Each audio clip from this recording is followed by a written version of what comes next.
Assalamualaikum warahmatullahi wabarakatuh. Pada kesempatan kali ini, kami akan menjelaskan tentang sosialisasi, tindak lanjut, dan strategi masuk PTN, khususnya jalur senam PTN tahun 2022 MAN 1 Surakarta. Untuk kegiatan senam PTN tahun 2022, jadwalnya sudah ada di website ltmpt.ac.id. Kalian bisa lihat jadwalnya, jangan sampai lupa untuk timeline-nya pada saat kapan mendaftar, pada saat kapan pendaftaran ditutup. Kemudian hal yang penting yang perlu diperhatikan dalam mendaftar senam PTN, yang pertama adalah finalisasi akun LTMPT. Ini dilakukan maksimal tanggal 28 Februari 2022. Bagi siswa eligible yang belum menyelesaikan simpan permanen, maka tidak bisa mendaftar senam PTN.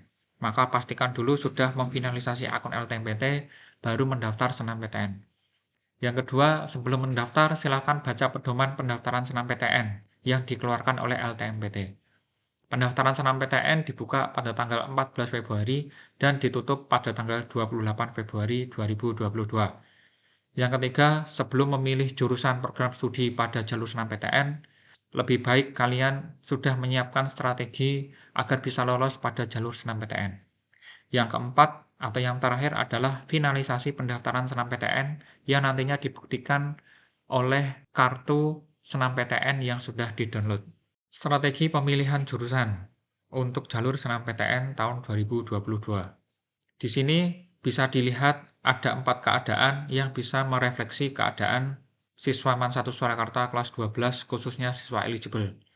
Keadaan yang pertama adalah siswa sudah memiliki program studi yang diambil, sudah memilih PTN yang mau diambil, dan sudah mengetahui berapa persen peluang bisa lolos di jalur senam PTN. Kondisi yang kedua adalah siswa sudah memiliki program studi yang mau diambil, PTN yang mau dipilih, tetapi belum mempunyai informasi berapa persen peluang bisa masuk di jalur senam PTN. Kondisi ketiga adalah siswa sudah memiliki program studi yang mau dipilih, tetapi masih bingung untuk memilih PTN di mana. Peluangnya juga belum dihitung berapa persen kemungkinan bisa lolos di jalur senam PTN. Kondisi keempat adalah kondisi yang paling tidak ideal di mana siswa belum memiliki jurusan yang mau diambil, belum memiliki pandangan PTN yang mau dipilih, dan belum memahami bagaimana persentase lolos senam PTN tahun 2022.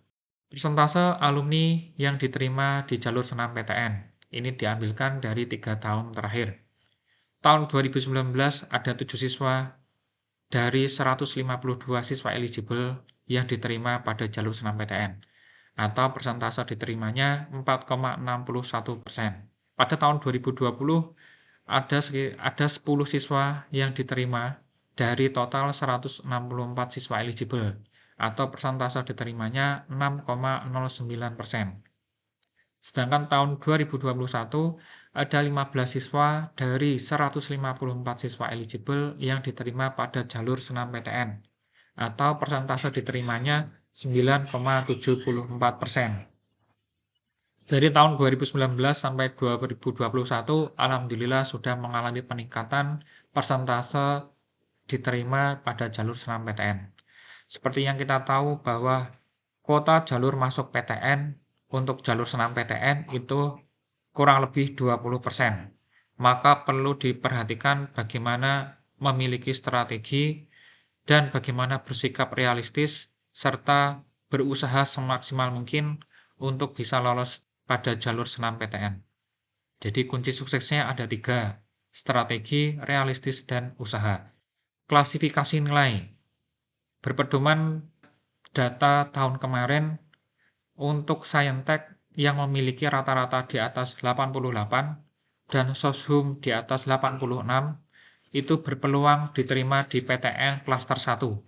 Jadi pada klasifikasi PTN itu kita kenal klasterisasi perguruan tinggi, di mana pada klaster yang pertama itu dihuni oleh universitas favorit seperti IPB, UI, UGM, UNAIR, ITB, ITS, UNHAS, UB, Undip, Unpad, UNS, UNY, Andalas, USU, dan UNM. Nah, ini adalah klaster PTN yang pertama tentunya adalah klaster yang benar-benar difavoritkan bagi seluruh siswa kelas 12.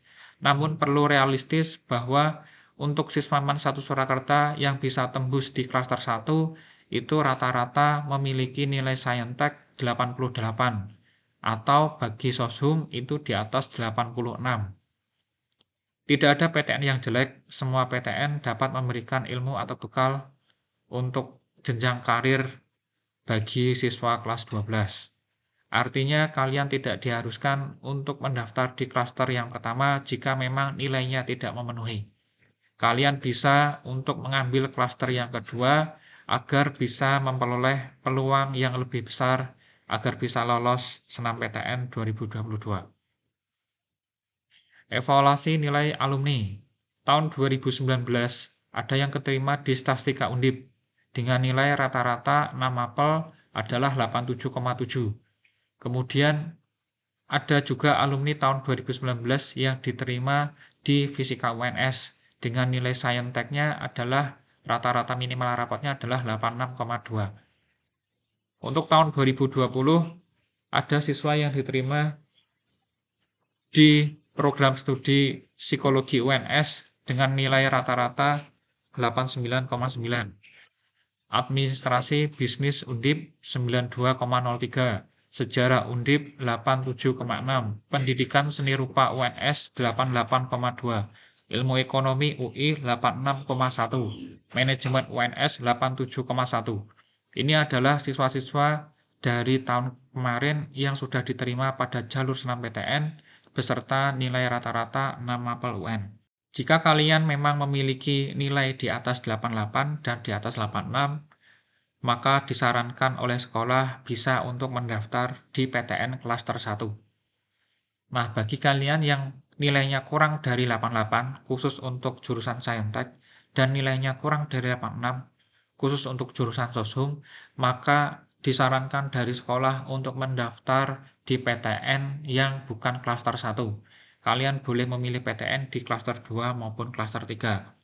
Jika tetap ingin mendaftar di klaster 1, minimal harus punya sertifikat piagam penghargaan atau memiliki jumlah alumni yang diterima lewat jalur senam PTN besar. Track record alumni bagus. Jadi kalau misalkan kalian nilainya itu kurang dari 88 dan kurang dari 86, tapi tetap ingin mendaftar di PTN klaster 1, maka perhatikan sertifikat jumlah alumni yang diterima sama track record alumni pada PTN tersebut. Klasterisasi PTN bisa kalian lihat di https://klasterisasi.pt.kemendikbud.go.id untuk menentukan atau mengetahui PTN yang kalian ambil itu adalah PTN di klaster 1, 2, atau 3. Kuota alumni diterima. Jadi beberapa faktor yang bisa mempengaruhi kalian lolos tidaknya di jalur senam PTN itu salah satunya adalah tahu bahwa ada kuota alumni yang diterima di PTN. Misalkan untuk UNS program studi manajemen itu tahun kemarin ada 5 pendaftar, tetapi yang diterima hanya 1. Kemudian di Statistika Undip ini pendaftarnya juga ada 5, tapi yang diterima hanya 1. Yang diterima adalah siswa yang nilainya atau ranking paling tinggi di antara pendaftar-pendaftar yang lain. Nilai yang berada di bawah, silahkan mencoba di univ yang berbeda kalau ingin tetap pada jurusan yang sama. Pemilihan jurusan atau prodi yang relevan. Punyailah alasan yang rasional dalam memilih jurusan kuliah. Yang harus dipahami yang pertama adalah senam PTN melihat nilai, bukan dari keinginan setiap siswa. Jadi, peluang lolosnya ditentukan dari nilai yang sudah diupload oleh sekolah dan nilai yang dimiliki pada rapot siswa, bukan dari keinginan siswa. Jadi silahkan memilih program studi sesuai dengan nilai yang kalian miliki. Yang kedua, pilih jurusan yang serumpun dengan keunggulan nilai rapot. Jurusan yang akan dipilih sebaiknya merupakan jurusan yang sesuai dengan nilai mayor atau nilai unggul yang ada di rapot. Ketika kalian menggunakan nilai yang unggul, otomatis peluang kalian lebih besar daripada menggunakan nilai yang tidak unggul. Karena senam PTN basisnya nasional, kalian harus bersaing juga dengan siswa-siswa lain dari sekolah lain. Kemudian yang ketiga, memilih prodi 1 dan prodi kedua harus rumpun. Usahakan dalam pemilihan prodi yang pertama dan prodi yang kedua, apabila kalian memilih dua prodi, maka prodi yang pertama sama kedua harus serumpun. Misalkan dalam bidang kesehatan, itu nilai yang diperhatikan adalah biologi dan kimia. Maka kalian boleh mengambil jurusan prodi 1 dan prodi 2 yang berkaitan pada dua mata pelajaran tersebut. Yang keempat, pilihan PTN 1 dan 2 diusahakan pada level yang berbeda. Jika pilihan 1 sudah UNS, maka yang kedua jangan UGM atau jangan PTN pada klaster 1. Maka pilihlah PTN klaster 2 pada pilihan yang kedua. Misalkan pilihan pertama UNS, pilihan kedua UNES. Pilihan pertama Undip, pilihan kedua adalah Untidar, dan lain sebagainya. Di sini akan kami jelaskan bagaimana pemilihan jurusan yang dilakukan oleh siswa yang lolos senam PTN tahun 2019 dan tahun 2020. Ada satu siswa alumni, dia memilih jurusan pendidikan ekonomi koperasi dengan PTN-nya adalah di UNES, Universitas Negeri Semarang. Dalam pemilihan jurusan pendidikan ekonomi itu nilai mayor atau nilai yang harus unggul adalah di matematika dan ekonomi. Siswa tersebut atau siswa ini memiliki nilai mayor pada bidang yang sama dengan jurusan yang dipilih pada jalur senam PTN, yaitu matematika dan ekonomi. Bisa dilihat distribusi nilainya, matematika 89,80 dan ekonomi 89,20. Nah, dan ini bisa lolos di UNES tahun 2019. Nah, sebelum memilih jurusan, silahkan kalian coba untuk merefleksi nilai-nilai yang ada pada rapot semester 1 sampai semester 5. Kemudian di rata-rata dan tentukan nilai mayor dari setiap rapot yang kalian punya. Rumpun ilmu ini digunakan untuk menentukan program studi yang kalian pilih. Pada senam PTN itu kita mengenal dua jenis, yaitu rumpun ilmu Saintek dan rumpun ilmu Soshum, di mana untuk Saintek nanti memperhatikan nilai biologi, matematika, kimia, fisika, sementara untuk Soshum itu memperhatikan nilai sosiologi, ekonomi, geografi, dan sejarah. Untuk pemetaan ilmu dan lain sebagainya, kalian bisa lebih mudah dengan menguji nilai kalian pada USS EduPrime Senam PTN.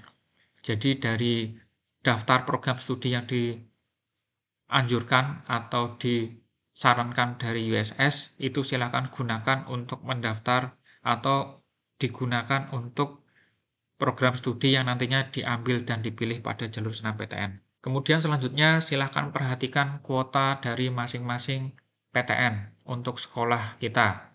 Jadi gambarannya seperti ini. Ini adalah gambaran siswa yang mendaftar tahun 2020. Ada beberapa PTN yang diambil oleh siswa kelas 12 pada tahun 2020, yaitu meliputi IPB dan lain sebagainya. Nah, di sini kita kalkulasikan di UNS itu ada 127 pendaftar dari total siswa eligible pada tahun 2020. Dan yang hanya diterima hanya 3 siswa.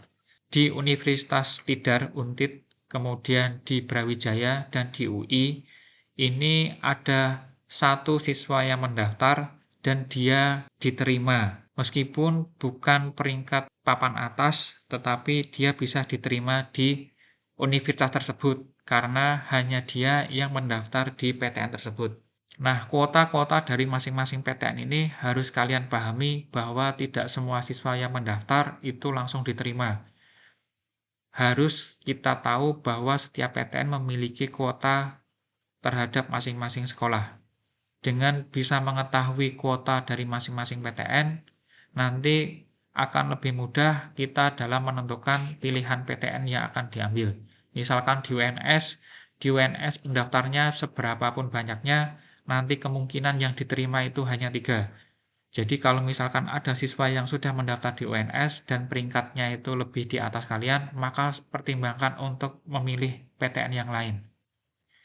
Kemudian Di universitas-universitas yang memang pesaingnya tidak ada, misalkan di Untidar, itu di sekolah hanya satu siswa yang mendaftar ke sana dan alhamdulillah lolos. Kemudian di Brawijaya ada satu siswa yang mendaftar ke sana dan dia lolos. Di UI juga sama. Itu artinya pilihlah PTN-PTN yang tidak diambil oleh banyak siswa di MAN 1 Surakarta, maka ada peluang bisa lolos di PTN tersebut. Silahkan dipertimbangkan untuk PTN-PTN di klaster 2, karena PTN di klaster 2 itu tidak kalah dengan PTN yang ada di klaster 1. Nah, itu adalah penjelasan bagaimana memilih program studi dan PTN yang nantinya bisa berpeluang lolos masuk PTN pada jalur SNMPTN tahun 2022. Jika ada pertanyaan, silakan bisa ditanyakan ke wali PTN. Kemudian jika nanti butuh data apapun, silakan hubungi wali PTN atau hubungi saya. Nanti saya akan share informasi terkait data-data PTN alumni di grup siswa eligible. Terima kasih atas perhatiannya. Wassalamualaikum warahmatullahi wabarakatuh.